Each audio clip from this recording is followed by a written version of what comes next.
si Boy Mukbang biglang nagpagupit after masangkot yung kanyang staff sa MJ. Biglang nagpagupit, malinis. Kahit naman magpagupit ka, pag na-drug test ka, positive ka pa rin. Tapos biglang naghamon. Mandatory daw sa lahat ng employees. Oo, okay yan. Good yan. Pero mauuna ka. Si Inday, tapos si Inday Lustay na lakwatsera. Laging wala sa Pilipinas, pero binabati ko siya nasa Pilipinas. Laging wala sa Pilipinas, lalabas ng ibang bansa para siraan ang Pilipinas. So yan, di ba? Okay yan, lahat mandatory. Pero mauuna ka. Tapos si Inday. Isunod mo na rin si Basti. Okay, di ba?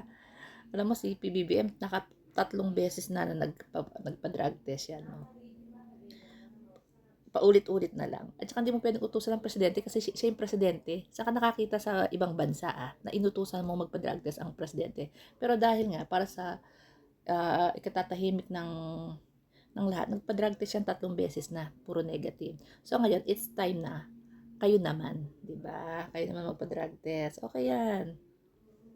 Pero dapat nga, sabi ko, mauna ka. Pangalawa, si Inday, laging nag-ano yan. Ayaw magpa-ano yan, drug test. Hindi mo yan mapapa-drug test si Inday. Pero dapat mauna kayong dalawa. Kasi, madalas kayo sa Netherlands